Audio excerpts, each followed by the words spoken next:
नमस्कार दोस्तों, मेरा नाम है भावेश सिंह शेखावत और मैं पढ़ाने वाला हूँ आपको रीट की फर्स्ट एंड सेकंड लेवल की मैथ। आपको पता ही होगा पिछले क्लास में हमने बहुत अच्छे से डिस्कस किया था पूरे सिलेबस पे किस तरीके से हमें रोड मैप बनाना है और पढ़ना है। ठीक है, दूसरी एक ज़रूरी बात मैं आपको बताने वाला था। पहले मार्कर से मैं लिखना चालू करता हूँ और साथ में आपको बताता हूँ।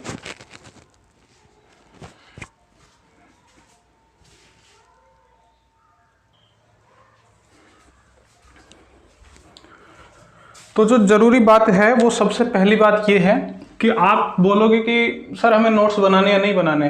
देखो, सबसे बढ़िया बात तो यही है कि मैं यहाँ पढ़ा रहा हूँ तो आप नोट्स बनाएं तो बेहतर होगा, बहुत ही ज़्यादा बेहतर होगा और समझ में भी आएगा वो चीज़ें। हाँ, लेकिन आपको अगर नोट्स नहीं बनाना है, मेरे जैसे आलसी इंसान हो आप लोग, तो इतना कर सकते हूँ मैं आपके लिए कि मैं आपको अपने नोट्स आपको उसमें डाल दूंगा टेलीग्राम में, अपने टेलीग्राम चैनल पे। तो आप वहाँ से उसको डाउनलोड करके पढ़ सकते हैं या उसको प्रिंट भी करवा सकते हैं। तो कोई ज़्यादा बड़ी भारी बात नहीं है मेरे लिए, तो मैं लिख दूंगा, उसको डाल दूंगा। ठीक है, लेकिन हाँ, अब अगर आप तैयारी को बहुत ज़्यादा एनहांस करना चाहते हैं तो प्लीज़ नोट्स बनाइएगा। और सबसे पहला जो टॉपिक मैंने सोचा है कि बेसिक से लेके चलते हैं बिल्कुल। अगर आपको नंबर का ज्ञान नहीं होगा तो फिर आप मैथ तो पढ़ ही नहीं सकते। तो सबसे पहले जो होगा ना, वो नंबर सिस्टम ही पढ़ने वाले हैं हम लोग।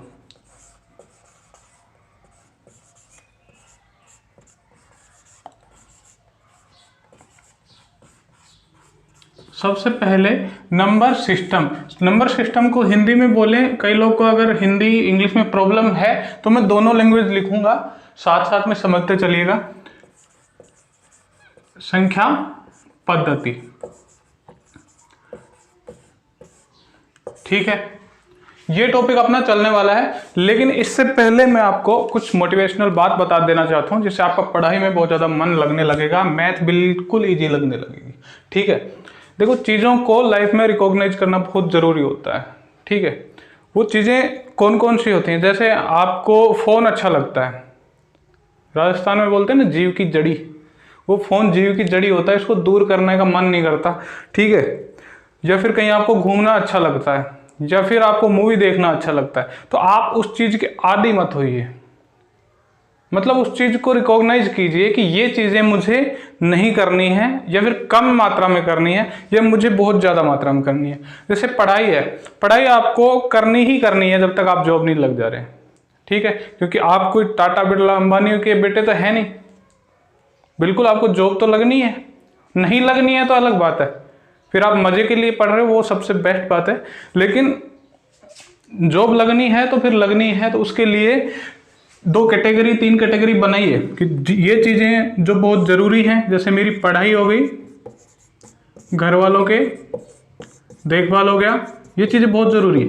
ठीक है, उनकी बातें मानना या उनकी हेल्प करना हर काम में, और पढ़ाई करना, ये 2 चीज़ें बहुत ज़रूरी है। इनके अलावा तो कुछ ज़रूरी है नहीं। ठीक है, दूसरा अपना स्वास्थ्य का भी ध्यान रखना होता है।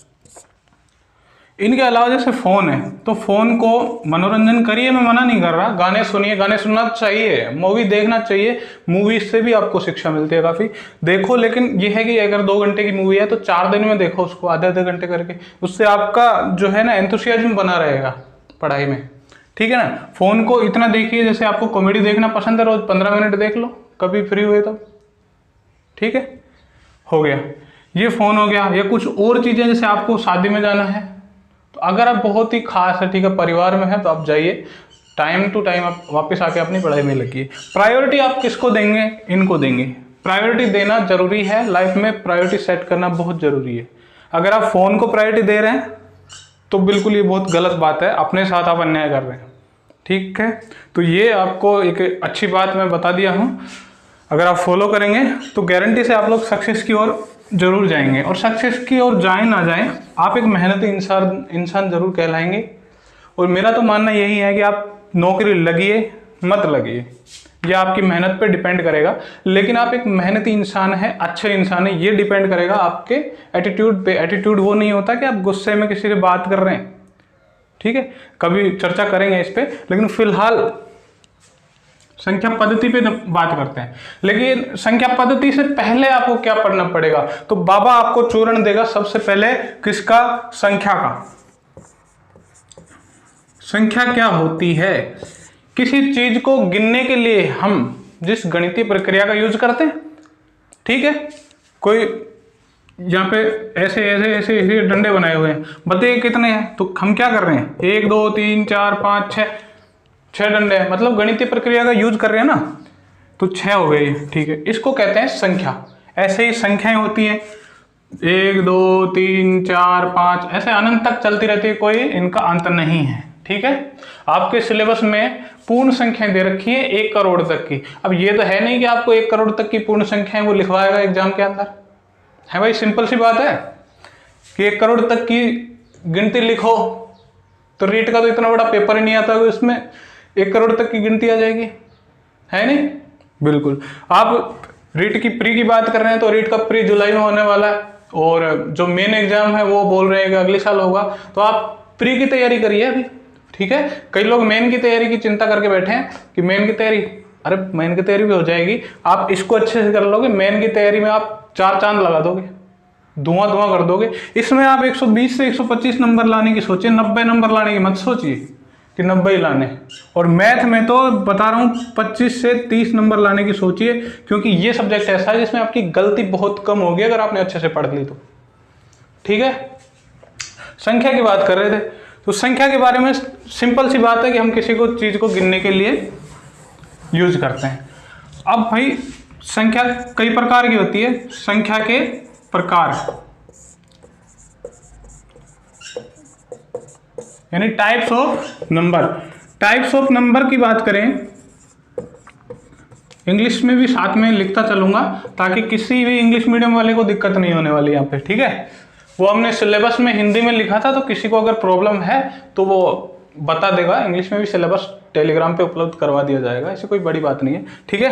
पूरा सिलेबस टेलीग्राम पे हर चीज़ का डाला हुआ है, चैनल पे जाइए देखिए, रीट सेकंड ग्रेड और अभी फर्स्ट ग्रेड का भी डाल देंगे, ठीक है। यहाँ बात होगी इसकी। सबसे पहली बात करते हैं हम प्राकृतिक रूप से कौन सी चीज़ों का प्रयोग करते हैं, 1 से लेकर अनंत तक की संख्याओं का, ठीक है। तो सबसे पहली जो संख्या होती है प्राकृत संख्या, ठीक है। अब बाबा के आशीर्वाद से बहुत जल्दी ये सीखने वाले हैं आप लोग, इसको इंग्लिश में बोलते हैं नेचुरल नंबर। अब ये तो बिल्कुल बेसिक सी बात है, इंग्लिश तो कोई भी यहाँ पे पता कर लेगा। राइटिंग मेरी थोड़ी खराब है लेकिन आप अंडरस्टैंडिंग पे ध्यान दीजिएगा, ठीक है। सबसे बड़ी बात, ये संख्याएं होती क्या है, इनको n से डिनोट करते हैं, n नेचुरल से n पहला लेटर उठा लेंगे, ठीक है। 1 से लेकर के जो संख्याएं अनंत तक चलती है, अनंत ऐसे लिखा जाता है, ठीक है, अनंत तक चलती है, 1 से लेकर के अनंत तक, उनको क्या कहते हैं, प्राकृत संख्याएं, ठीक है।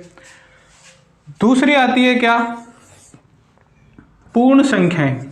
ये आपके सिलेबस में बहुत ज़्यादा इंपॉर्टेंट है क्योंकि स्पेशली लिखा हुआ है 0 से 1 करोड़ तक की संख्याएं, तो उन पे कैसे सवाल बनेंगे वो भी बात करेंगे, इन पे कैसे सवाल बनते हैं वो भी बताएंगे। एग्जाम में ये नहीं पूछेगा नेचुरल नंबर किसे कहते हैं, इन पे जो सवाल बनने वाले हैं ना उन पे बात करेंगे। पूर्ण संख्या, ये तो मैं आपको बेसिक बता रहा हूँ, समझ में आए कि होती क्या है, ये बीमारी क्या है, ठीक है। इसको इंग्लिश में कहते हैं होल नंबर।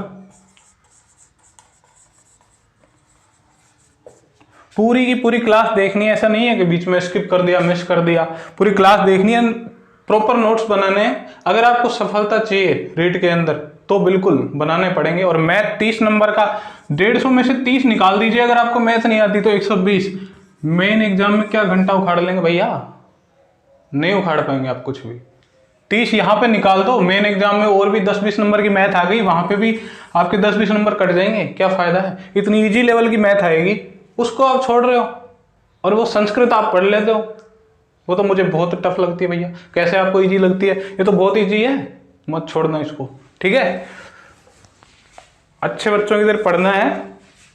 कई मुझसे बहुत बड़ी उम्र के होंगे जो इस वीडियो को देखेंगे, उनके लिए पहले सॉरी बोल देता हूँ अगर मुझसे कोई गलती हो जाए, गलती से कुछ ऐसा वर्ड निकल जाए, लेकिन मेरा पढ़ाने का तरीका यही है, तो पढ़ाने के लिए मैं किसी भी हद तक जा सकता हूँ, इसके लिए पहले माफ़ी मांगता हूँ, ठीक है। होल नंबर की बात करें, पूर्ण संख्या, भाई पूर्ण कब होती है कोई चीज, पूर्ण कब होती है, चांद पूरा कब होता है, जब वो गोल हो जाता है। गोल का मतलब 0, 0 1 2 3 4 डैश डैश डैश डैश अनंत तक चलेंगे हम लोग। यानी 0 से लेके अनंत तक चलने वाली संख्याओं को होल नंबर कहते हैं, पूर्ण संख्या कहते हैं। क्या कहते हैं? पूर्ण संख्याएं। ठीक है, रिवाइज करो। प्राकृत संख्याएं इंग्लिश में बोलेंगे नेचुरल नंबर, n से प्रदर्शित करेंगे, और 1 से लेकर अनंत तक की संख्याओं को नेचुरल नंबर यानी प्राकृत संख्या कहते हैं। पूर्ण संख्या यानी होल नंबर w से डिनोट कर सकते हैं, डिनोट। ठीक है, w 0 से अनंत तक चलने वाली संख्याओं को पूर्ण संख्याएं कहते हैं। ठीक है, अब इनके अंदर भी बात करते हैं थोड़ा सा डिटेल में कि अब सवाल कैसे बनेंगे। ये तो है नहीं कि आपसे संख्या पूछेगा, है भाई, सिंपल सी बात है। देखिए, पूर्ण संख्या 0 से लेके अनंत और प्राकृत संख्या 1 से लेके अनंत। अब आपने कभी नाम सुना होगा सम संख्याएं। ये संख्याएं हमेशा प्राकृत संख्याओं में ली जाती है, ना कि पूर्ण में। ठीक है, तो हम दो संख्याओं की बात करेंगे, दो तरह की, सम और विषम संख्याएं। सम संख्याएं जिन्हें इंग्लिश में कहते हैं इवन नंबर्स। इवन बोल भी रहा हूं, अगर राइटिंग समझ नहीं आ रही ठीक से तो बोल भी रहा हूं मैं साथ में। और भाई याद रखना, गुरु दक्षिणा के रूप में मैं एक ही चीज लूंगा, क्या? Like, share, subscribe. ये 3 चीज तो होनी चाहिए। ये आपकी फीस है, मेरे पढ़ाने की ये फीस है, ये आपको देनी है। ठीक है, और ज़्यादा से ज़्यादा शेयर करना अपने भाई बहन दोस्तों को जो भी रीट की तैयारी कर रहे हैं। और रीट की बात नहीं है, रीट के अलावा जो भी अपनी मैथ अच्छी करना चाह रहा है ना बेसिक से, वो इसे पढ़ सकता है। जैसे वीडियो वाले भी काफ़ी टॉपिक इसमें पढ़ सकते हैं। वीडियो हो गया, और फनपाल आने वाला है, उसके लिए भी ये काफ़ी इंपॉर्टेंट होने वाला है। ये नहीं है कि मैथ का कोई स्पेशल नाम है कि रीट का ही है। हाँ, लेवल क्वेश्चन थोड़ा हाई लेवल दे देंगे, कोई दिक्कत नहीं है। और वीडियो की भी बाद में थोड़े से क्वेश्चन लेके आएंगे, लेकिन अभी फिलहाल रीट का चल रहा है। ठीक है, सम संख्याएं इवन नंबर्स क्या होती हैं? ये प्राकृत संख्याओं में ली जाती हैं। अब प्राकृत संख्याएं तो होती है 1 2 3 4 5 6 7 8 9 10 और आगे भी चलती जाएंगी। तो सम संख्याएं वे होंगी जिनके अंत में क्या होगा? देखिए, 2 4 6 और 8 ये तो आएंगे, साथ में क्या आएगा? 0, क्योंकि 10 आने वाला था यहाँ पे। 10 की जगह लास्ट में क्या था? 0 0 2 4 6 8 जिन संख्याओं के अंत में आ जाए वो क्या कहलाएंगी? सम संख्याएं कहलाएंगी, इवन नंबर्स कहलाएंगी। ठीक है, इवन नंबर की बात करते हैं तो जैसे 276 ये कैसी संख्या है? सम है या विषम है? कैसे पता लगेगा? लास्ट का अंक देखेंगे, इकाई का अंक। ये इकाई का अंक है, ये दहाई का अंक है, ये सैकड़ा वाला अंक है। इकाई का अंक अगर 0 2 4 6 8 है तो क्या होगा? ये होगी सम संख्या होगी। और अगर मैं लिख दूं 270 लास्ट में 0 मतलब सम संख्या। ठीक है, यहां से मिटाते हैं अभी। 381 लिख दिया मैंने, लास्ट में क्या आया? 1, मतलब ये सम संख्या नहीं है। ठीक है, बिल्कुल इजी है। अब बात कर लेते हैं किसकी? विषम। वैसे बोलते हैं इनको सम प्राकृत संख्याएं हैं। ठीक है, क्योंकि प्राकृत संख्याओं में लिखी जाती है, इसलिए इनको सम प्राकृत संख्या ही कहते हैं, यानी कि इवन नेचुरल नंबर्स। ये विषम संख्याएं। अब ये मत कह देना कि सर अंत में 0 आ रहा है तो मतलब 0 खुद भी एक सम संख्या है, ये गलत बात है।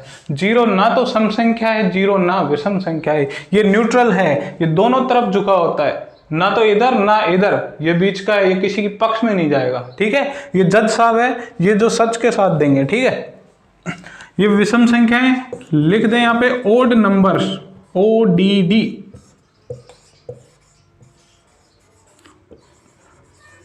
विषम वो होता है जो बाकी सब चीजों से अलग होता है। जैसे आप कपड़े पहन रखे हैं पूरे लाल लाल लाल लाल, जूते आपने नीले पहन लिए, तो आप क्या बोलेंगे? यार थोड़ा ओड लग रहा है मुझे। क्या लग रहा है? ओड लग रहा है। ओड मतलब थोड़ा अलग लग रहा है, विषम लग रहा है, बाकी चीजों से अलग। रीजनिंग में क्वेश्चन भी पूछा जाता है कि इन 4 चीजों में विषम चीज छांटिए, यानी उन चारों में से अलग क्या है।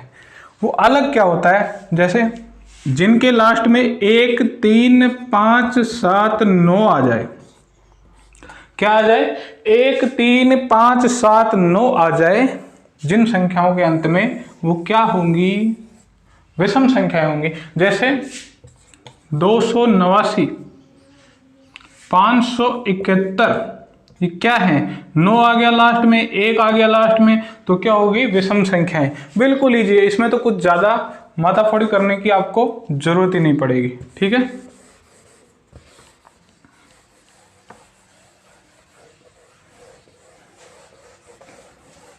सम संख्याएं विषम संख्याएं बिल्कुल समझ में आ चुकी होंगी। नेक्स्ट बात करते हैं, पूर्ण संख्याएं हो चुकी है आपके पास, तो अब आती है पूर्णांक संख्याएं। पूर्ण अलग है, पूर्णांक अलग है, ध्यान रखिएगा। राइटिंग का अगर किसी को इशू है तो कमेंट कर देगा, ठीक है। अब ये तो है नहीं कि मेरी एक ही दिन में राइटिंग सुधर जाएगी, क्योंकि बाबा के पास चूरण मैथ का है, राइटिंग का नहीं है, वरना मैं भी खा लेता, बहुत अच्छी राइटिंग हो जाती मेरी। पूर्णांक संख्या है, इंग्लिश में क्या बोलेंगे इसको, इंटीजर।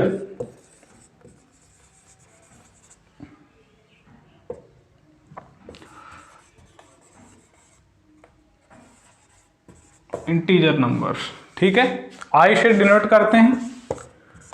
आई, अब ये होते क्या है, देखो, आपने कभी ऋणात्मक संख्याओं का नाम सुना होगा, जैसे -2, -3, -5, ठीक है।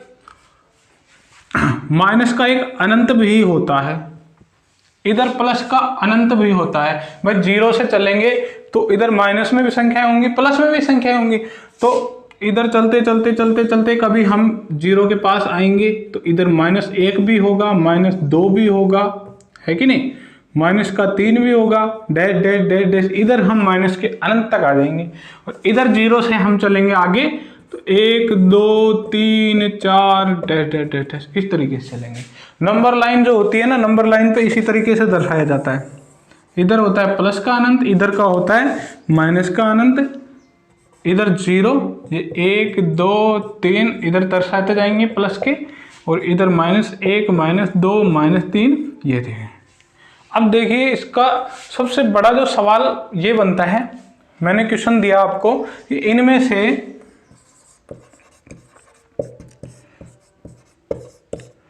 सबसे बड़ी संख्या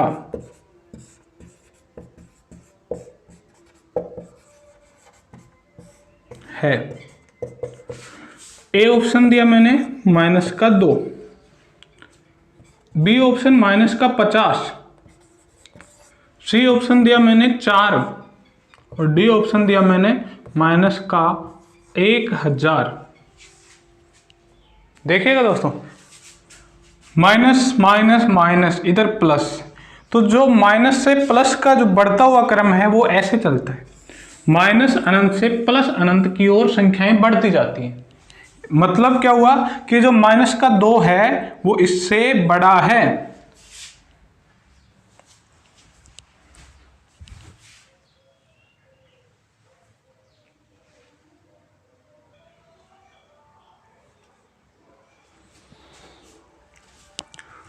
दोस्तों बीच में लाइट चली गई थी तो प्रॉब्लम हुई, उसके लिए सॉरी। फिलहाल हम यहाँ थे कि जो माइनस का नंबर है वो इधर छोटा होता जाएगा और प्लस का नंबर उधर बड़ा होता जाएगा, ठीक है। अब ये 0 है ना, 0 इन सभी माइनस की संख्याओं से बहुत बड़ा होगा, ठीक है। इन सभी माइनस की संख्याओं से 0 बड़ा होगा, -3 से -2 बड़ा होगा, -1 -2 से बड़ा होगा, 0 पिछली सारी संख्याओं से बड़ा होता जाएगा, इधर 1 इन सब से बड़ा होगा, ऐसे करते करते हम अनंत तक जाएंगे। यानी माइनस से चलते चलते चलते चलते प्लस की ओर बढ़ता जाएगा नंबर। तो इस क्वेश्चन का आंसर क्या होगा, ये सारी संख्याएं छोटी होंगी 4 से, बिल्कुल 4 इधर स्थित है और ये सब इधर है नंबर लाइन से। तो नंबर लाइन को दिमाग में रखिएगा। दूसरा क्वेश्चन, अगर इसके ऑप्शन चेंज कर दूं मैं, यहां भी अगर कोई माइनस की संख्या डाल दूं मैं, माइनस का 3 डाल दिया, तो अब बताइए इसमें सबसे बड़ी संख्या कौन है? सबसे बड़ी संख्या कौन सी हो जाएगी? जो सबसे छोटी दिख रही है माइनस में। माइनस में जितनी छोटी होगी वो उतनी बड़ी होगी, ठीक है। तो जो सबसे छोटी होगी वो माइनस में, माइनस की संख्याओं में सबसे बड़ी होगी, और प्लस में जो जितनी बड़ी होगी वो होगी बिल्कुल सबसे बड़ी। ठीक है, तो ये क्वेश्चन कंसेप्ट ध्यान रखिएगा। दूसरी बात, सबसे छोटी संख्या पूछ ले इसी के अंदर, तो फिर आंसर क्या हो जाएगा, माइनस का 1000। दिखने में 1000 बड़ा है, लेकिन माइनस में 1000 बहुत छोटी संख्या होती है। ठीक है, ये कंसेप्ट आई थिंक आपको समझ में आ गया होगा। और अगर कोई चीज नहीं समझ में आ रही है तो कमेंट करके जरूर बताइएगा।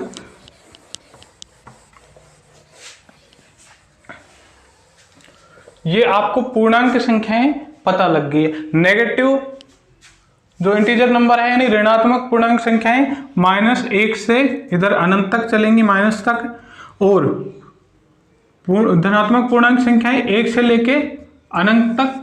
ठीक है, और बीच में 0, यानी कि ऋणात्मक संख्याएं 0 तथा धनात्मक संख्याएं, इन सबको मिला लिया जाए तो क्या कहलाएंगी, पूर्णांक संख्याएं। अब एक बात और कि ये 1 से लेके अनंत तक तो अभी मैंने बताया था क्या है, प्राकृत संख्याएं यानी नेचुरल नंबर्स, प्राकृत संख्याएं हैं। तो इसका मतलब क्या हुआ कि धन पूर्णांक संख्याएं या धनात्मक पूर्णांक संख्याएं क्या होती हैं, प्राकृत संख्याएं में इनको कह सकते हैं, धन पूर्णांक संख्याओं को। ठीक है, यहां तक कंसेप्ट क्लियर होगा आई थिंक।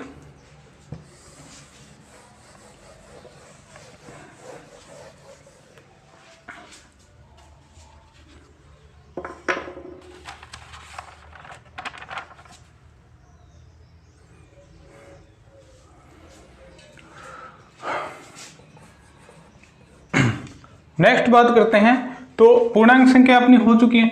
अब बात करते हैं कुछ स्पेशल नंबर्स की, जैसे अभाज्य संख्याएं।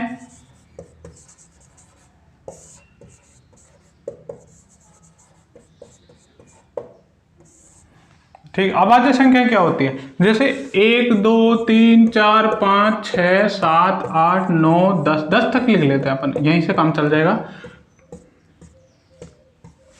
ये अपने पास 10 संख्याएं हैं। अब इसमें अभाज्य संख्याएं कौन सी होंगी, तो वे संख्याएं जिनमें केवल खुद का भाग जाता है और किसी का भाग ही नहीं जाता है। ठीक है, यानी और कोई उसका गुणनखंड हो ही नहीं सकता है, केवल खुद के अलावा यानी स्वयं के अलावा और एक के अलावा, यानी एक तो सबके मल्टीप्लाई में आता है, एक का सब में भाग जाता है। तो लिखना जरूरी है कि एक और स्वयं के अलावा किसी संख्या का भाग नहीं जाता है। अब इसमें चेक कर लेंगे अपन, लेकिन एक ध्यान रखिएगा कि एक खुद जो है वो ना तो अभाज्य संख्या है और ना ही भाज्य संख्या में आएगी, एक को स्वतंत्र रखना है। ठीक है, अब ये मैंने खुद ने तो खोजा नहीं है कि एक अभाज्य है भाज्य है, क्योंकि रूल्स के हिसाब से तो ये भाज्य के अंदर आनी चाहिए, अभाज्य के अंदर, सॉरी अभाज्य के अंदर, क्योंकि स्वयं का भी भाग जा रहा है एक में और एक का भी भाग जा रहा है एक में। ठीक है, लेकिन वैज्ञानिकों ने बना दिया, अब मैं उनकी खोपड़ी तो तोड़ के आ नहीं सकता, सिंपल सी बात है, मानना पड़ेगा, उन्होंने बोला है तो। ठीक है, अब एक को अपन साइड में कर लेंगे, अब बची ये। ठीक है, इन 9 संख्याओं के अंदर कौन कौन सी अभाज्य हैं, देखिए 2 में किसी और संख्या का भाग जाता है क्या, नहीं जाता, क्योंकि उससे छोटी तो एक ही है।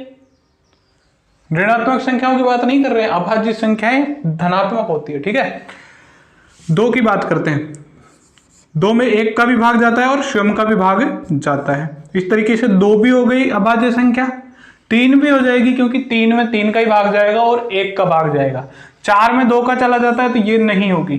5 में केवल 5 का जाता है और 1 का जाता है, तो ये हो जाएगी अभाज्य संख्या। इसमें 3 का भी जाता है, 2 का भी जाता है, तो ये तो नहीं होगी। जिसमें किसी का भाग चला जाए उसको हटा दो अभाज्य में। इसमें 7 का केवल खुद का जाएगा, 1 का जाएगा, 8 में 2 का चला जाएगा, 4 का चला जाएगा, हट नहीं होगी अभाज्य संख्या। 9 में 3 का चला जाता है, सिंपल सी बात है, तो हटाओ। अब ये केवल ये मत देखना खुद का जाता है और 1 का जाता है, क्योंकि खुद का तो सब में जाता है और 1 का भी सब में जाता है, लेकिन ये ध्यान रखना कि इनके अलावा किसी संख्या का भाग नहीं जाना चाहिए। स्वयं का तो जाएगा ही जाएगा, 1 का भी जाएगा ही जाएगा, इनके अलावा किसी संख्या का भाग नहीं जाएगा, लेकिन इनमें तो जा रहा है तो ये अभाज्य संख्या नहीं होगी। ठीक है, 10 में भी जा रहा है तो ये भी नहीं होगी। इसका मतलब 2 3 5 7 ये संख्याएं मिली अपने को 1 से 10 तक, जो अभाज्य संख्याएं। अब मेरी बात सुनो, आगे भी चलती जाएंगी, 7 के बाद कौन सी आएगी, 11 आएगी, चेक कर लेना आप खुद, 13 आएगी, 17 आएगी, 19 आएगी, 23 आएगी, 29 आएगी, ऐसे 30 तक लिख दी मैंने। आगे आप खुद देखना ये चीजें, ठीक है। अब इसमें सबसे बड़ी बात ये है कि यहां से लेके यहां तक देखिए सारी की सारी आपको विषम संख्याएं मिलेंगी, ठीक है। कौन सी? ओड नंबर्स मिलेंगी, विषम संख्याएं मिलेंगी यहां से यहां तक की। केवल एक संख्या ऐसी है अभाज्य संख्याओं में जो कि सम संख्या है, ठीक है। तो अगर आपसे क्वेश्चन पूछ लिया जाए, ऑप्शन में दे दिया जाए 4 संख्याएं, जैसे 2 दे दिया, 3 दे दिया, 4 दे दिया और 5 दे दिया, बोलेगा इनमें से सबसे छोटी मतलब इकलौती जो सम अभाज्य संख्या है, सम अभाज्य संख्या मतलब सम भी है और अभाज्य भी है, तो केवल 2 ही उत्तर होगा। सबसे छोटी भी यही है, सबसे छोटी अभाज्य संख्या पूछ ले तो 3 को मत कर देना, 1 को भी मत कर देना, 1 तो बिल्कुल नहीं आएगा इन दोनों, वो तो सबसे अलग है, वो किसी के आता जाता नहीं है। लेकिन जब किसी की जरूरत पड़ती है और कोई साथ नहीं देता तो 1 ही साथ देगा, ठीक है। लेकिन अभी वो नहीं आएगा, वो दूर रहेगा इस मामले से, बोला तुम्हारी लड़ाई तुम लड़ो, मैं नहीं आ रहा बीच में, ठीक है। 2 आ गया, 2 सबसे छोटी अभाज्य संख्या है। तो कुछ पॉइंट मुझे लगता है आप लोग को लिख लेने चाहिए, अगर आप नोट्स बना रहे हैं तो साथ में जो परिभाषाएं बोल रहा हूं उनको लिखना जरूर, ताकि आपको फ्यूचर में रिवीजन करोगे तो याद रहेगा, ठीक है। अभाज्य संख्याएं, इनको इंग्लिश में बोलें तो प्राइम नंबर्स।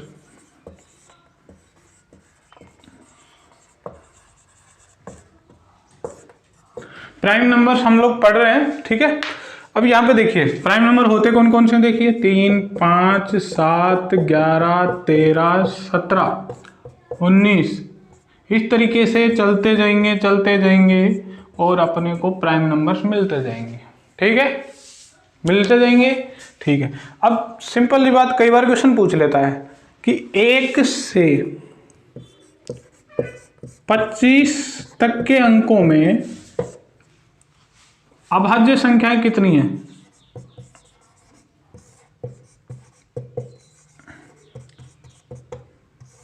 कितनी है भाई, गिन लो। 1, 2, 3, 4, 5, 6, 7, 8, 9, 25 से छोटी है सारी, 1 से 25 तक के बीच में है, यानी कि 9 है। अब थोड़ा सवाल बड़ा पूछ लिया, 1 से 50 तक अभाज्य संख्याएं। अब सवाल बड़ा पूछ लिया और पूछा हुआ भी है, रीड में तो पूछ लेता है, इतने छोटे मोटे सवाल तो आराम से पूछेगा। और ये छोटा सवाल नहीं है, आप लोग गिनने बैठोगे तो आपको टाइम लग जाएगा 1 मिनट से ज्यादा का।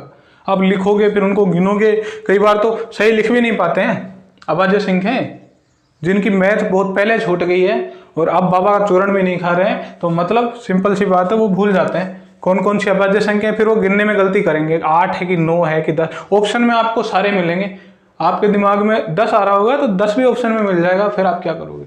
इसलिए क्लियरली याद कर लो, 9 ही है 1 से 25 तक, ठीक है। 3 ही चीज याद कराऊंगा, बाकी के क्वेश्चन अपने आप हल हो जाएंगे, देखना आप। 1 से 50 तक कितनी होती है? 16, सॉरी 15, ठीक है। 1 से 50 तक कितनी होंगी? 15। और 1 से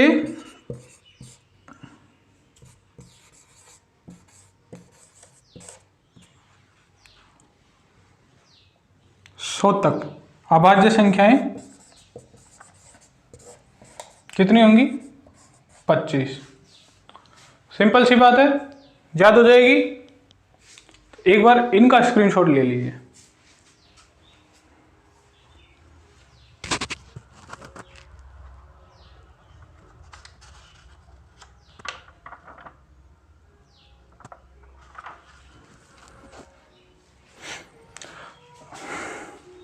अब इन पे कुछ बेस सवाल बनते हैं।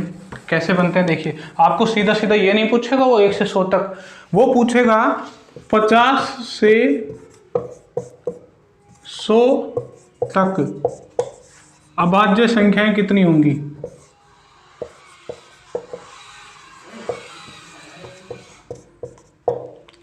अब कई लोग तो यहीं चकरा जाएंगे, यार मास्टर ने लिखाया था 1 से 50 तक, ये क्या दे दिया बवाल, सवाल छोड़ देंगे तुरंत, भाग जाएंगे किसी और सब्जेक्ट पे या दूसरे क्वेश्चन पे, जो इजी दिखेगा उसको कर लेंगे, इसको छोड़ते हैं भैया। ये तो हार्ड पूछ लिया, सिलेबस से बाहर पूछ लिया, लेकिन ये नहीं पता कि इस खोपड़ी को खोलना पड़ेगा। खोपड़ी को खोलो। 1 से 100 तक तो मैंने बताया ही है तुमको, 1 से 50 तक भी बताया है कि जब 100 में से 50 निकाल देंगे तो बाकी के 50 ही तो बचे। 1 से 100 तक की संख्याओं में ये बीच में 50 भी आता है, 50 के इधर वाले सारे निकाल देंगे तो 50 के आगे के सारे बचे ना। तो सिंपल सी बात है, 1 से 100 तक मैंने कितने बताए थे, 25 आते हैं, और 1 से 50 तक कितने आते हैं, 15 आते हैं। इसका मतलब माइनस कर दो, कितने बचे, 10, मतलब 10 आएंगे, है कि नहीं। उत्तर कितना आ जाएगा इसका, 10।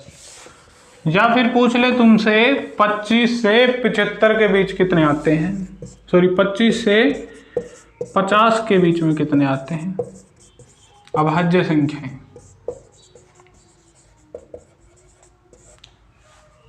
25 से 50। अब सिंपल सी बात है, 1 से 25 मैंने लिखाया है, 9 आती है।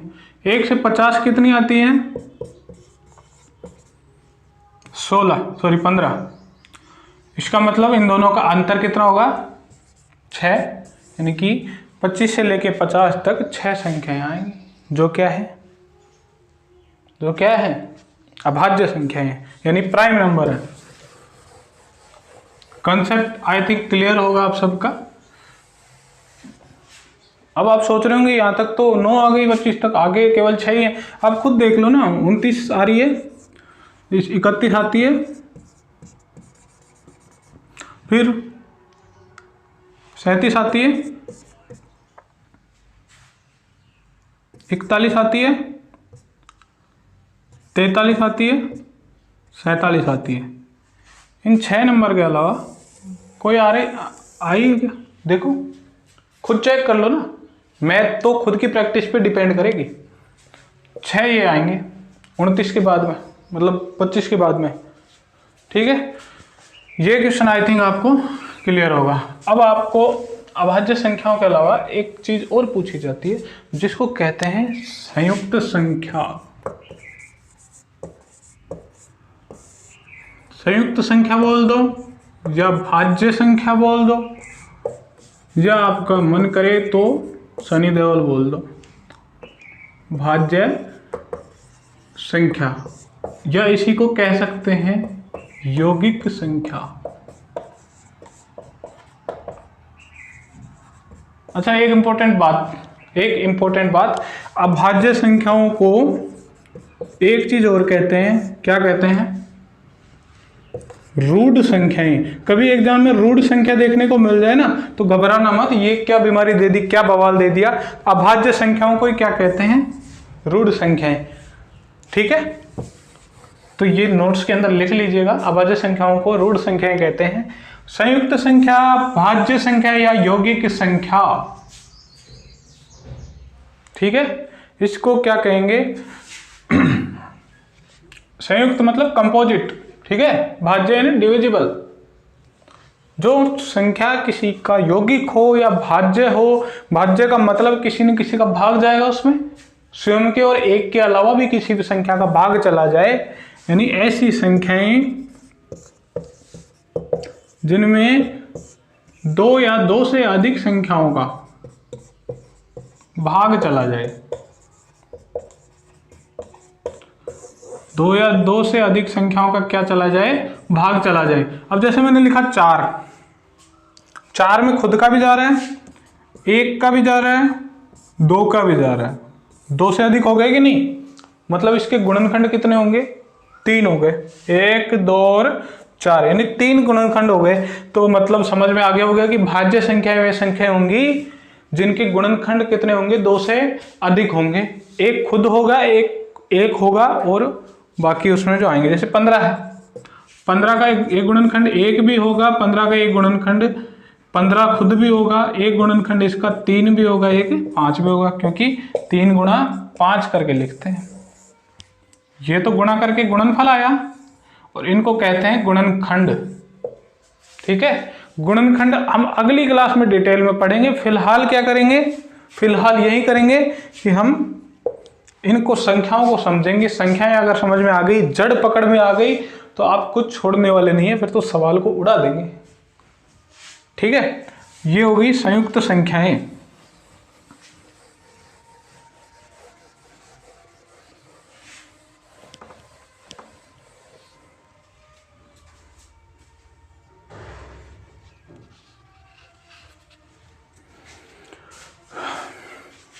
अब संयुक्त संख्या हो गई, इसके बाद नई संख्या कौन सी आती है? सह अभाज्य संख्याएं।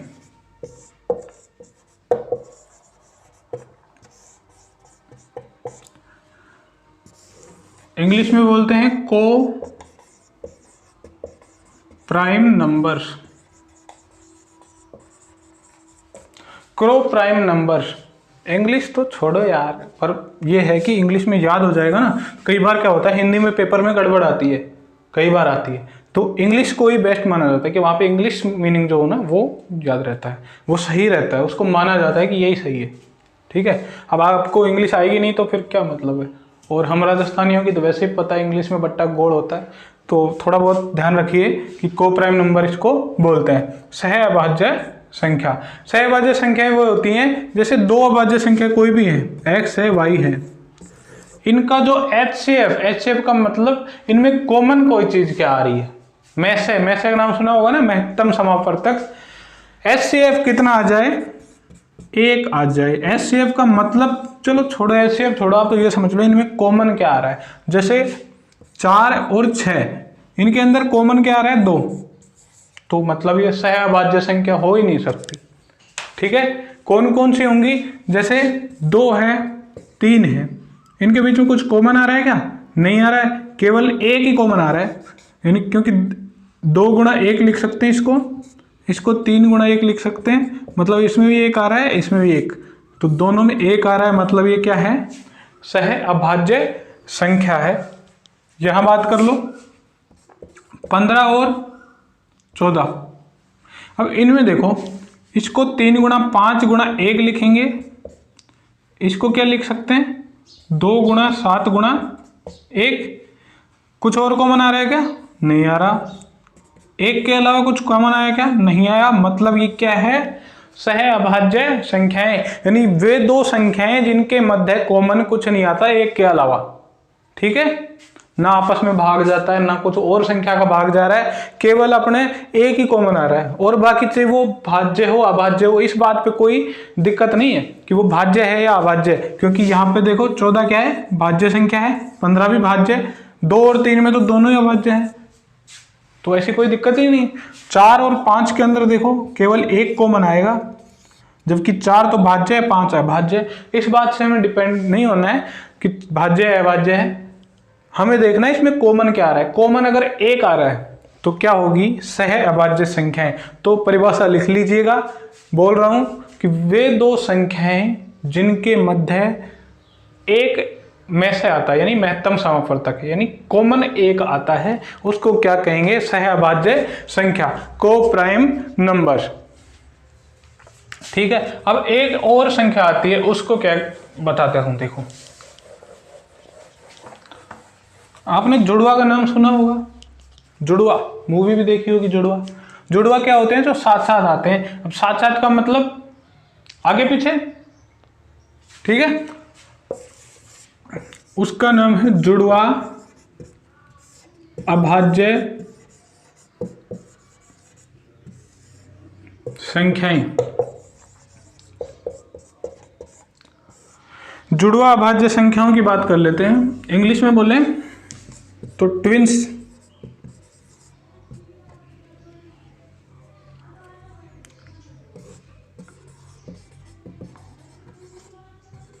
Twins prime numbers. Twins prime numbers की बात करें तो देखिए, जुड़वा आप सबको बताइए, कई मूवी में सीरियल्स में देखते होंगे, तोलू मोलू गोलू होते हैं जुड़वा। ठीक है, जुड़वा मतलब एक साथ पैदा हुए, आगे पीछे पैदा हुए, एक साथ तो नहीं, एक आगे पीछे पैदा हुआ, मतलब आगे पीछे चलती हुई अभाज्य संख्याएं। अभाज्य है, इसमें ध्यान रखिएगा, इसमें भी अभाज्य लिखा हुआ है, भाज्य अभाज्य संयुक्त वाली में, वो सॉरी क्या बोलते हैं, जस्ट पहले आएगा सह अभाज्य। सह अभाज्य में भी अभाज्य लिखा है, लेकिन वहां पे हमें ये नहीं देखना है कि वो भाज्य है या अभाज्य है, उसमें केवल देखना है कि कॉमन एक आ रहा है। और यहाँ पे कॉमन का कोई वो नहीं है। यहाँ पे क्या करेंगे, अभाज्य संख्याएं देखेंगे और उनमें जुड़वा अभाज्य जिनमें अंतर कितना हो, 2 हो, यानी ऐसी 2 अभाज्य संख्याएं जिनमें 2 अंतर हो, यानी अंतर उनका कितना आ रहा है, 2। जैसे 3 आ गया, इसके बाद आ गया 5, इनका अंतर कितना आ रहा है, 2। इसका मतलब 3 और 5 का जोड़ा क्या है, ऐसे लिख देंगे।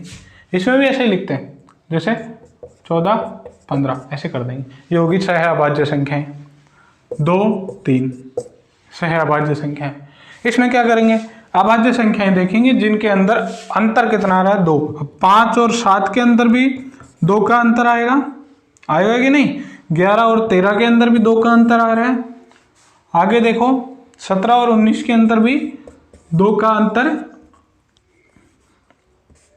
आ रहा है। ठीक है, मतलब ये क्या है, कौन सी संख्याएं हैं, जुड़वा अभाज्य संख्याएं, ट्विन्स, यानी कि जुड़वा। आगे पीछे वाली वे संख्याएं जो साथ में आती हैं अभाज्य संख्याओं में, लेकिन उनमें अंतर कितने का है, 2 और 3 को क्यों नहीं लिखा मैंने, क्योंकि उनमें अंतर कितने का आ रहा है, 1 का, तो इसको नहीं लिखेंगे। ठीक है, ये हो गई क्या, जुड़वा अभाज्य संख्याएं। अब हम ज्यादा इसको खींचेंगे तो फिर खिचड़ी बन जाएगी, नॉर्मली समझ लो जो बताया है। ठीक है, अब मेन पार्ट पे आते हैं। आगे जहां जहां से क्वेश्चन आपको बनने वाले हैं वो मैं बताता रहूंगा। ठीक है, अब एक क्वेश्चन लिखता हूं, लिख लेना क्वेश्चन को भी साथ में। निम्न में से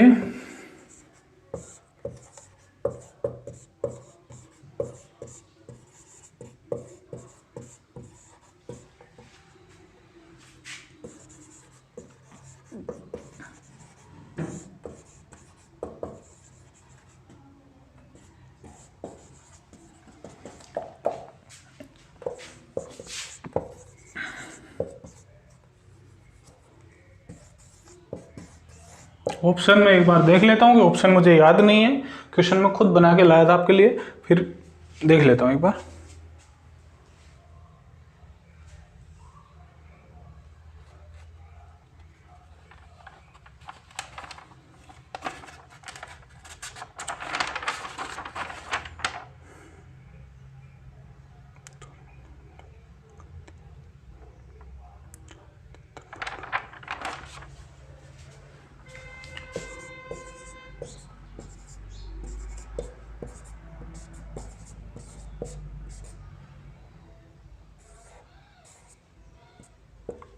चार ऑप्शन आपको दे दिए।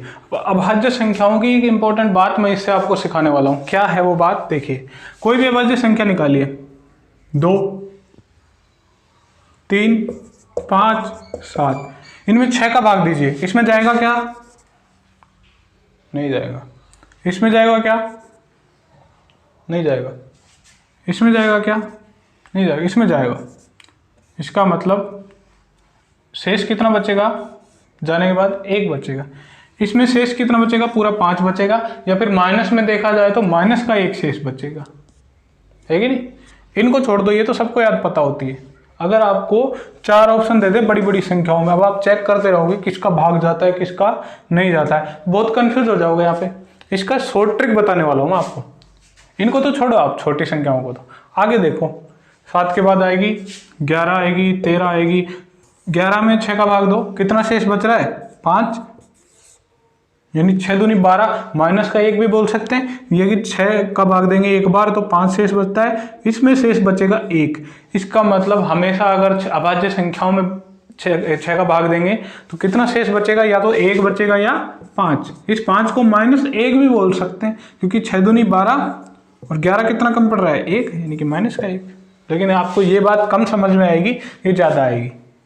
ठीक है, इसका उल्टा मत कर देना कि जिस भी संख्या में 6 का भाग दे रहे हैं 1 बच रहा है तो उसको अभाज्य संख्या मान लें, ये मत कर देना, ये गलत है।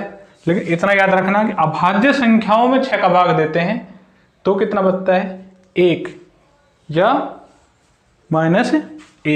ठीक है, वो कैसे लिखेंगे? अभाज्य संख्याओं को इस फॉर्मेट में लिख सकते हैं 6n ± 1। 6n ± 1 ये अभाज्य संख्याओं का फॉर्मेट होता है। अब देखिए इनमें से कौन सा इस फॉर्मेट का पालन नहीं कर रहा, उसको तो सीधा ही हटा दो और इजी हो जाएगा आपके लिए आंसर करना। अब यहाँ पे आप देख लो यार, इतना टाइम लगा दो कि 5 मिनट लग जाएंगे आपको, किसका भाग जा रहा है नहीं जा रहा है, भाजकता के नियम भी आपको अभी पढ़ाई नहीं है तो दिक्कत हो जाएगी। ठीक है, 6 का भाग दो, 6 × 18, 5 बचा 57, 6 × 9 54, यानी 3 बच गया शेष, यानी 1 या 5 तो नहीं बचा ना, 1 या 5 तो नहीं बचा ना, नहीं बचा ना, तो इसको तो कैंसिल कर दो, अभाज्य संख्या होगी नहीं। इसमें दो 6 × 5 30, 3 बचेगा, इधर आएगा 6 × 5 30, इसका मतलब 1 बच गया, तो कहीं ना कहीं ये आंसर अपना सही हो सकता है। तो इसको तो गलत कर दो, इस पर थोड़ा सा टिक मार दो। अभी भी 2 नंबर बचे हैं, इनको चेक करेंगे। 6 × 7 = 42, 5 इधर आ गया, तो इधर 5 शेष बचेगा, तो कहीं ना कहीं ये भी आंसर हो सकता है। ठीक है, थोड़ा सा हाई लेवल सवाल है, थोड़ा हाई लेवल, ज़्यादा नहीं है। इसमें देंगे तो 6 × 9 54, 3 6, इसमें 3 शेष बचेगा, इसका मतलब 1 या 5 तो नहीं बच रहा है, तो मतलब अभाज्य संख्या नहीं होगी। 2 संख्याएं यहाँ पे अपने पास बची है, इनमें से देखना है। केबीसी वाला सिस्टम हो गया कि 2 ऑप्शन आपको काट दिए गए, अब तो 2 में से आंसर बताना है। अब आप तुक्का भी लगाओगे तो क्या पता 50% चांस तो होगा। 4 में तुक्का लगाते तो 25% चांस रहते हैं आपके सवाल सही होने के। अब तुक्का आपने ये लगाया, सही हो गया तो लो भाई साहब राम राम, हो गया 1 नंबर। इधर लगाया, आ गया, अगर सही हो गया तो 1 नंबर आ गया। तो अब हम चेक कैसे करेंगे? ये 2 तो कट ही गए, आगे चेक कैसे करना है ये देखो। वर्ग संख्या आपको 1 से 20 तक याद करनी पड़ेंगी, 1 से 20 तक, और मैं ये खुद निकालना सिखाऊंगा आपको कैसे निकालते हैं, शॉर्ट ट्रिक 10 सेकंड में। ठीक है, इस संख्या को देखो, इसके पास में कोई वर्ग संख्या है क्या? 324 है। इसका वर्गमूल कितना होता है? 18। इसे छोटी देखनी है, बड़ी नहीं, छोटी। 18 यानी 18 से कम कितनी अभाज्य संख्याएं आती है वो लिख लो। 17, 13, 11, 7, 5, 3, 2। और इसमें देखो 473 के पास में कौन सी आती है? 441। ये किसका होता है? 21 का। तो 21 से छोटी जो है ना, 21 है, 21 से छोटी जो भी अभाज्य संख्या है वो भी लिख लो। 21, 17, 21 खुद नहीं है, 19 है, 17 और ये 13, 11, 7, 5, 3, 2। अब इसमें भाग देखिएगा किस किस का। 2 का तो वैसे नहीं जाएगा क्योंकि लास्ट में 2 होना चाहिए, नहीं जाएगा, काट दो। 3 का तब जाता है जब इनके अंकों के योग में 3 का चला जाता है, वो भाजकता के नियम में आपको समझ में आएगा। इक्वेशन वहां पर दोबारा से करवा दूंगा। 3, 3, 6 और 1 7 है, 7 में 3 का नहीं जाता, 3 का भी नहीं जाएगा। 5 लास्ट में 5 या 0 नहीं है तो 5 का भी नहीं जाएगा। 7 का देख लो, 7 × 4 = 28 और 51 बचा, नहीं जाएगा। 11 का देखो, 11 × 3 = 33, 1 बचा, नहीं जाएगा, तो इसको तो हटा देंगे। 11 भी, 13 भी। 13 का देखो, 13 दूनी 26, 7 और 71, नहीं जाएगा। 17 का देखो, 17 एकम 17 और 1 मिनट, ऑप्शन कुछ ना कुछ गड़बड़ है। 337, 331।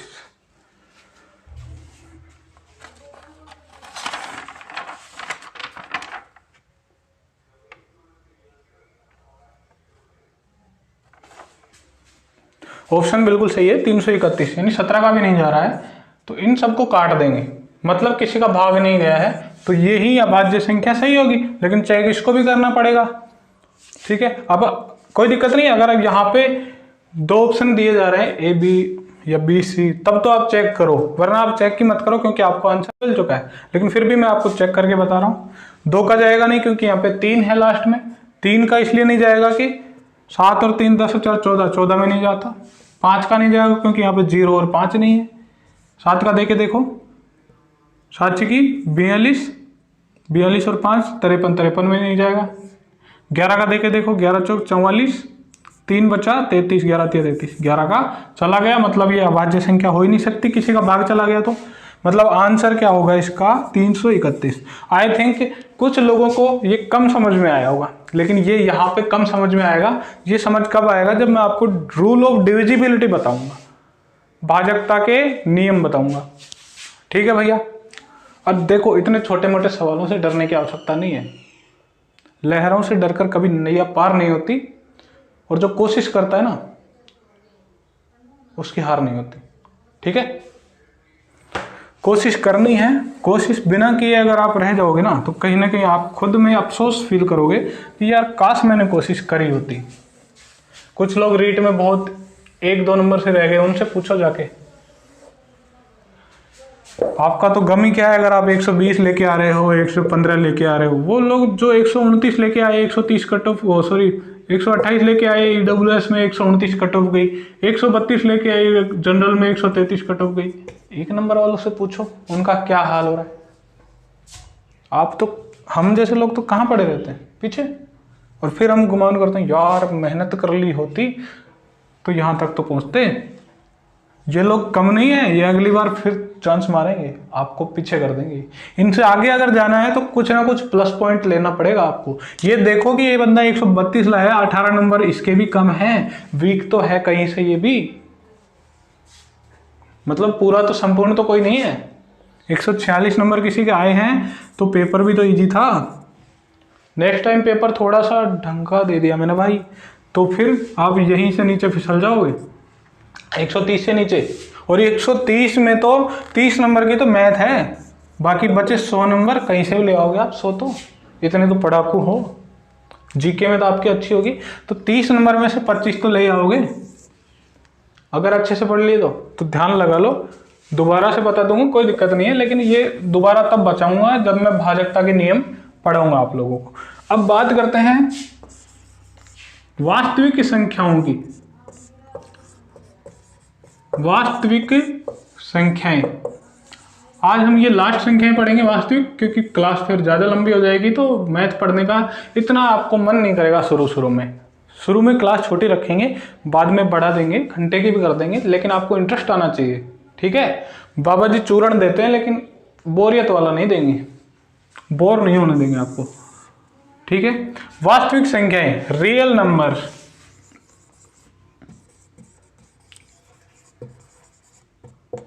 ये 2 प्रकार की होती है भैया। कौन सी? एक तो परिमेय संख्या,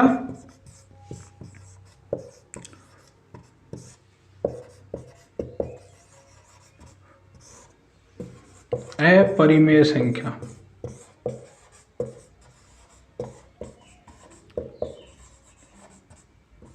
इसको बोलते हैं इंग्लिश में रैशनल नंबर,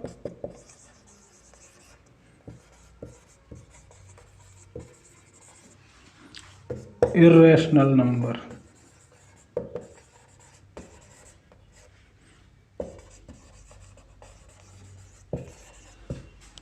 अब आप बोलोगे यार गुरुजी क्या बात कर रहे हो, मतलब नए नए शब्द लेके आ रहे हो, बावड़ा समझ रखा है क्या हमको?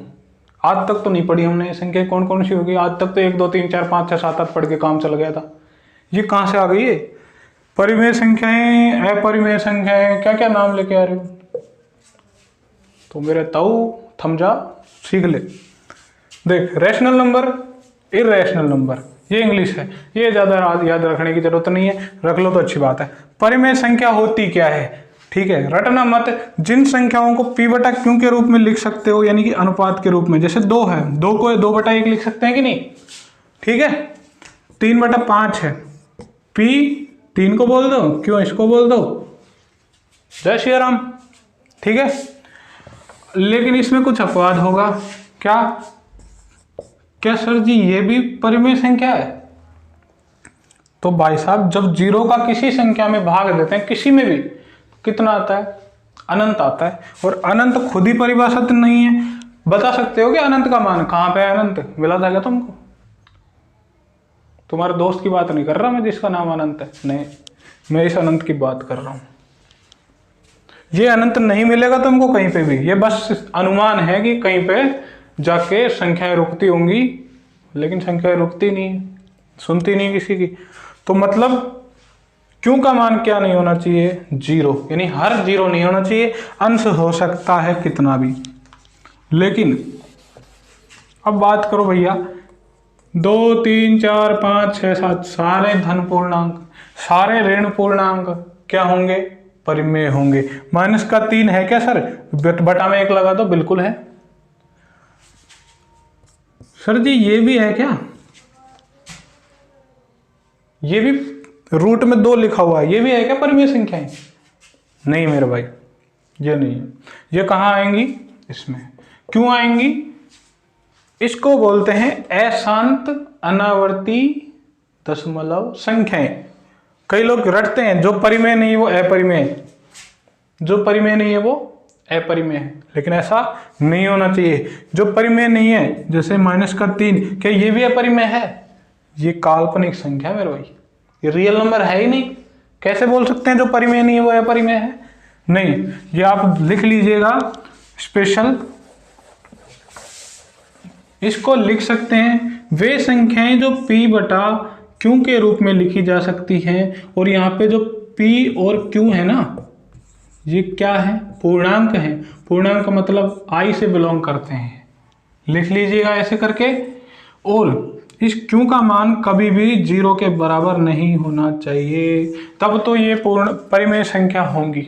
उदाहरण बताई दिए मैंने आपको, 2 3 4 5 -2 3 4 5 1 5 7 जो भी है ले लो, लपेटे में सारे ले लो। 3/7, 5/8, 11/15 सब के सब परिमेय है।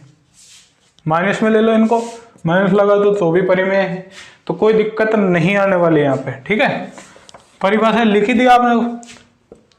इसकी बात देखो, ये होती है अशांत अनावर्ती दशमलव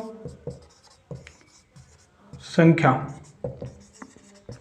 अशांत अनावर्ती दशमलव संख्या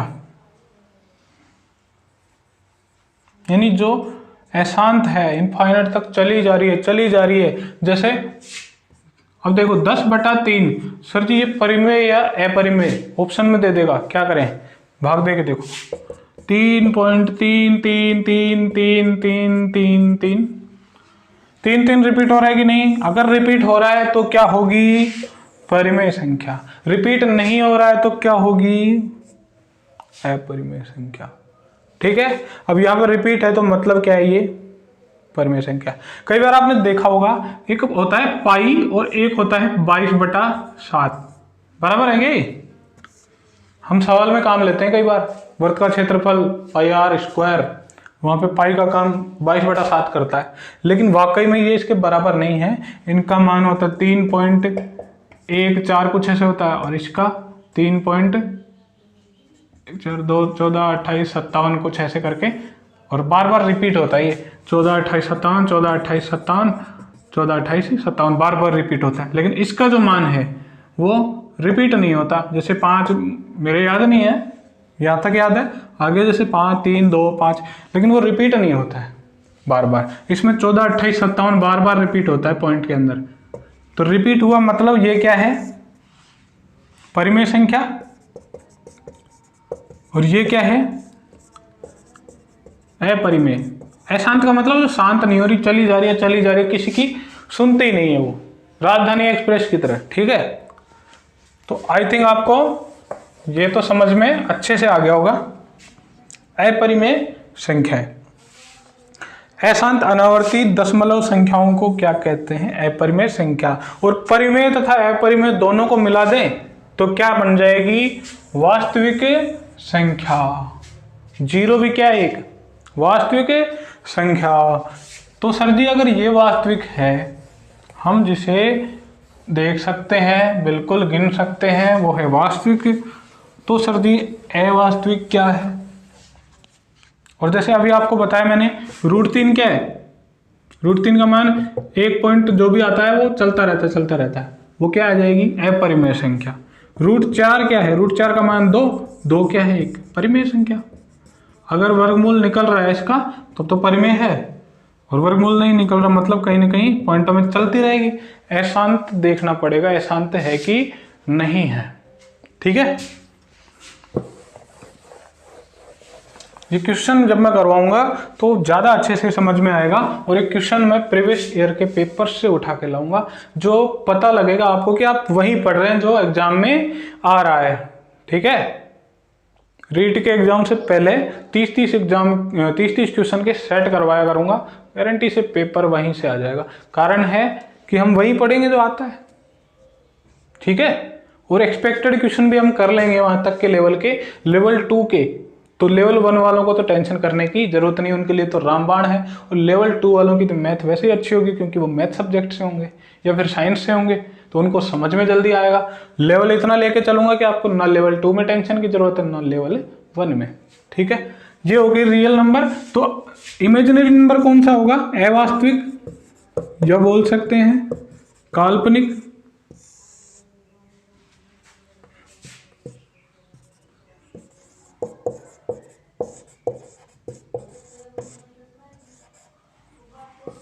अवास्तविक या काल्पनिक संख्याएं, इंग्लिश में बोले इमेजिनरी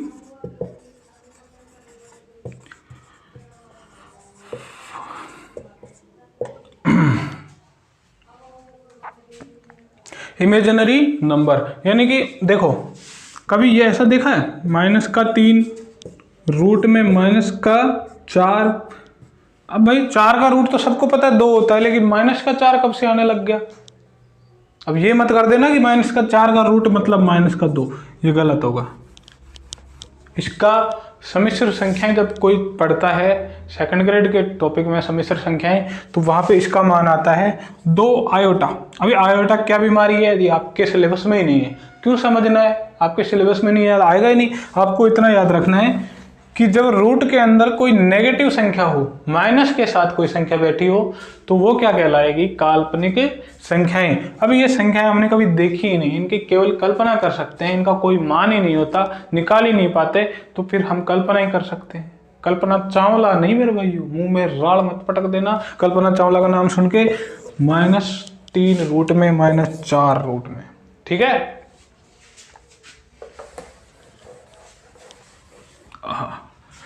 ये भी समझ में आ गई होगी।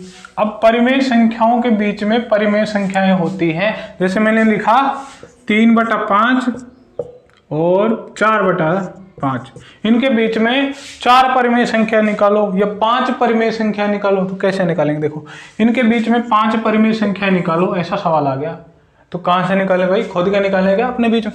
3 और 4 दिख रहा है, 3 और 4 के बीच में 5 संख्याएं कहां से लाएंगे, पैदा करेंगे खुद, नहीं। देखो 5 पूछ रहा है, 5 का मतलब 5 में 1 जोड़ दो, कितना आया, 6 आया। मतलब 6 को ऊपर नीचे इसमें भी गुणा करना है, यानी 3/5 गुणा, ऊपर भी 6 से गुणा, नीचे भी 6 से गुणा, यानी 3 6 के 18 और 5 6 का 30। ठीक है मेरे भाई, इससे भी क्या करना है, गुणा 4/5 से 6/6 को, 6 चौका 24, 6 पंजू 23। अब मेरे भाई देखो ऊपर वाली संख्या देखना, नीचे की तो सेम है, ऊपर वाली संख्या देखना 18 और 24। क्या इनके बीच में 5 संख्या नहीं आ सकती, 19 भी तो आएगी, 20 भी आएगी, 21 22 23 23। तो इनके बीच में 5 परिमेय संख्या कौन सी होंगी, 19 ले लो बटे में 30 लगा लो, 20 ले लो बटे में 30 लगा लो, 21 ले लो बटे में 30 लगा लो, और 22 ले लो बटे में 30 लगा लो, 23 ले लो बटे में 30 लगा लो। अब आप काट पीट लेना, वो तो आपका काम है, मत काटो तो भी ऑप्शन में मिल ही जाएंगी। ठीक है, और आते हैं ऐसे सवाल 3 संख्या निकल वाले का, फिर ऑप्शन में देखा बहुत सारी, तो वो सवाल बहुत बड़ा दिखता है, तो अपन छोड़ के निकल लो जी, यही करते हैं। लेकिन बाबा का चूर्ण आपके साथ है, खा लेना और सवाल को करके आना, धो के आना बिल्कुल। ठीक है, ऐसे मान लो इसमें 4 निकल वाली, 4 कैसे, अब 4 निकल वाली तो ये नहीं कि यही आएंगी, 4 के लिए अलग काम करना पड़ेगा अपने को। 4 निकलवाई मानो, तो 4 और 1 5, यानी 5 से गुणा करना पड़ेगा आपकी बात। 3/5 को पकड़ो, इसको गुणा कर दो जबरदस्ती। 3 गुणा 5 यानी 15, 5 गुणा 5 यानी 25, इसको पकड़ो 4/5, भाग जाए नहीं, बस ध्यान रखना। 4 पंजे 20, 55 25। अब देखो कितनी संख्या निकलवाई उसने, 4। क्या 15 से 20 के बीच में 4 संख्याएं नहीं आ रही है, 16 17 18 19, तो बटे में कितना आ रहा है 25, सबके बटे में 25 लगा लो। 16/25, 17/25, 18/25 और 19/25। बोलो आंसर आया कि नहीं? आ गया। मतलब इतना तो है कि बाबा का चूर्ण काम तो कर रहा है और बाबा लाएगा क्रांति। अब मैथ पढ़ोगे बिल्कुल विद शांति। मेरी राइमिंग थोड़ी सी ऐसी है, हंसना मत इस पे, और राइटिंग भी मेरी खराब है, लेकिन मैथ में आपको बढ़िया बना दूंगा, रीट के लिए शानदार। ठीक है, मुझे कुछ नहीं आता, बिल्कुल भी कुछ भी नहीं आता, लेकिन इतना आता है कि रीट में आपको 25 से 30 नंबर के बीच में जरूर दिला दूंगा। और जो भाई मेरे साथ बराबर मेहनत कर लेगा, लड़का हो या लड़की, ये मत देखना कि मैथ में कमजोर होती है लड़कियां, नहीं, मैथ में लड़कियां ज़्यादा इंटेलिजेंट हो सकती हैं और होती भी हैं, मैंने देखा है। ठीक है, मेहनत करना बराबर, जितनी मैं कर रहा हूँ। यहाँ पे नोट्स तक भी आपके लिए लिख के डालूंगा, तो सोचो कितना टाइम मैं अपना आपको देने वाला हूँ। तो उसके लिए बस सिर्फ इतना करना है कि आपको वीडियो को लाइक कर देना है और ज़्यादा से ज़्यादा शेयर करना है। सब्सक्राइब तो आप कर ही देंगे, मुझे पता है, क्योंकि इतना तो आप भी सोचते होंगे कोई बंदा आपके लिए मेहनत कर रहा है, तो एक सब्सक्राइब का बटन दबाने में क्या जा रहा है, कौन से आपके पैसे लग रहे हैं। और जहाँ पे आपके पैसे लग रहे हैं, जहाँ पे आप लोगों का ऐप खरीद के पढ़ रहे हैं, वहाँ भी तो करते होंगे ना लाइक, तो एक बार फ्री में भी कर दो, क्या दिक्कत आ रही है। ठीक है, तो मेरी तरफ से तो आज का लेक्चर इतना ही रहेगा, और बाकी की जो चीज़ें हैं, अगर कुछ संख्याओं में छूट गई तो फिर मैं आपको इंपॉर्टेंट अगर कोई बात हुई तो मैं आपको अगली वीडियो में बताऊंगा। और कल हम लोग पढ़ने वाले हैं क्या, गुणनखंड पढ़ेंगे एक तो, और जो संक्रियाएं होती हैं ये पढ़ेंगे, और 1 से लेके 1 करोड़ तक की जो पूर्ण संख्याएं होती है 0 से लेके, इनके बारे में बात करेंगे, इनसे सवाल कैसे कैसे बनते हैं। और कल ये टॉपिक आपका कंप्लीट हो जाएगा, यानी 2 दिन में एक टॉपिक कंप्लीट हो रहा है आराम से। कुछ टॉपिक 3 दिन में भी होंगे, तो कुल मिला के बढ़िया तरीके से सिलेबस करवाऊंगा, क्वेश्चन भी करवाऊंगा। 2 दिन में सिलेबस हो गया, और तीसरे दिन मैं खुद क्वेश्चन लेके आऊँगा, और 15 से 20 क्वेश्चन प्रीवियस ईयर के जो इस टॉपिक से होंगे वो मैं लेके आने वाला हूँ, ज़्यादा ही होंगे, इससे ज़्यादा। और हर बार क्या होता है, संख्या पद्धति से लेवल 1 के अंदर 3 से 4 क्वेश्चन आते हैं, और जो लेवल 2 है उसमें भी क्वेश्चन तो आता है यहाँ से, लेकिन उसके सिलेबस में लिखा हुआ नहीं है। तो मतलब ये नहीं है कि इसको नहीं पढ़ेंगे, पढ़ना पड़ेगा, वहाँ पे भी 1 से 2 क्वेश्चन बन जाता है, लेकिन आप ध्यान नहीं देते। लेकिन लेवल 2 वाले इतने होते हैं कि दिमाग से पहले ही, क्योंकि उनके पास मैथ साइंस होती है आधों के पास, तो आधे के पास बायो साइंस, तो कहीं ना कहीं इतनी कैलकुलेशन वो कर लेते हैं। लेकिन ये लेवल 1 वालों के लिए तो रामबाण है।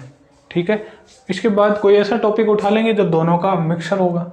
ठीक है, जैसे प्रतिशत पढ़ा देंगे तो दोनों का कंबाइंड हो जाएगा वहाँ पे। ठीक है, अभी इतना ही करते हैं, आज के लिए इतना ही। धन्यवाद, जय हिंद, राम राम।